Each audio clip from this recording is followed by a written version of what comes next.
বিজেপির পর এবার মিনাখায় আক্রান্ত আইএসএফ। পতাকা টাঙানোকে কেন্দ্র করে তুলকালাম বাঁধল মিনাখার বাবুরহাট বাজারে।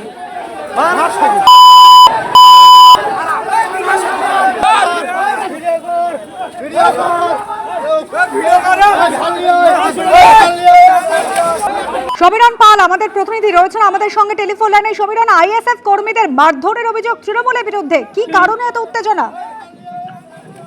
আজকে বাবুরহাট বাজার আপনার মিনাখা থানার অন্তর্গত বাবুরহাট বাজারে আইএসএফ কর্মীরা তারা দলীয় পতাকা লাগাচ্ছিলেন বাবুরহাট বাজারে। সেই সময় অভিযোগ যে তৃণমূল সমর্থকরা তাদের উপর চড়া হয়, হামলা চালায়, তাতে বেশ কয়েকজন আইএসএফ সমর্থক তারা রক্তাক্ত হয়, তাদেরকে মিনাখা গ্রামীণ হাসপাতালে নিয়ে যাওয়া হয়েছে এবং আইএসএফের তরফ থেকে স্পষ্ট অভিযোগ করা হচ্ছে যে বাবুরহাট বাজারে তারা যখন দলীয় পতাকা লাগাচ্ছিলেন সেই সময় অতর্কিতে তৃণমূল সমর্থকরা তাদের উপর হামলা চালায় এবং হামলায় তাদের বেশ কয়েকজন জখম হয়েছে এবং সরাসরি অভিযোগের তীর শাসক দলের দিকে, যদিও শাসক দল অভিযোগ অস্বীকার করেছে। তুমি জানো এর আগে বিজেপির পক্ষ থেকে একটি দলীয় বৈঠক করা হচ্ছিল মিনাখা থানা থেকে ঢিলছোড়া দূরত্বে বামুনপুকুরে।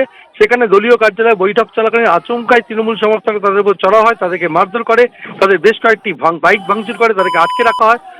পরে পুলিশের হস্তক্ষেপে তাদেরকে উদ্ধার করা হবে। এই ঘটনার কয়েকদিন যেতে না যেতে ফের আক্রান্ত হলো আইএসএফ সমর্থকরা মিনাখা থানা এলাকাতেই। ভোটের মুখে ফের দলবদলের হাওয়া, তৃণমূলে ফিরলেন দীপেন্দু বিশ্বাস। তৃণমূলে ঘর বাপসি প্রাক্তন ফুটবলার দীপেন্দু বিশ্বাসের। তৃণমূল ছেড়ে বিজেপি হয়ে ফের তৃণমূলে প্রাক্তন ফুটবলার দীপেন্দু বিশ্বাস বসিরহাট জেলা তৃণমূল কার্যালয় অফিসে আনুষ্ঠানিকভাবে যোগদান করেন তিনি। আর গতকালই আপনাদের মনে করিয়ে দেব, সিপিএম এর যুব নেতা প্রতিকুর রহমান অভিষেক বন্দ্যোপাধ্যায়ের হাত ধরে তিনি তৃণমূলের পতাকা হাতে তুলে নেন। আর তার 24 ঘন্টার মধ্যেই ভোটের মুখে এবার দীপেন্দু বিশ্বাস তৃণমূল থেকে বিজেপি হয়ে ফের একবার তৃণমূলে ফিরে এলেন প্রাক্তন ফুটবলার।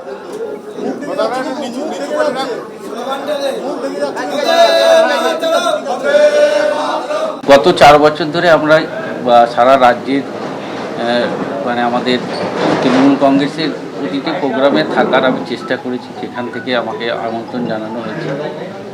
আর আমাদের আশা করব যে বসিরহাট সাংগঠনিক জেলায় আমাদের 7টা বিধানসভা আমরা আমাদের রাজ্যের মাননীয় মুখ্যমন্ত্রী হাতে তোমরা যেভাবে বলেছো ওইভাবে তুলে দিতে। ভুল তো হতেই পারে মানুষের। বসিরহাটের তরুণ আমরা ভূমিপুত্র, এখান থেকে ফুটবল খেলে দীপেন্দু বিশ্বাস হয়েছি এবং আমাদের রাজ্যের মাননীয় মুখ্যমন্ত্রী যেভাবে এর আগে বসিরহাটের উন্নয়ন উনি করেছেন এবং করে যাচ্ছেন, সেই উন্নয়নের সাথে থাকতে চাই। প্রতিদ্বন্দ্বিতা করার কোনো পরিকল্পনা রয়েছে? দল যে দায়িত্ব দেবে সেটা পালন করবে। এবিপি আনন্দ, এগিয়ে থাকে, এগিয়ে রাখে।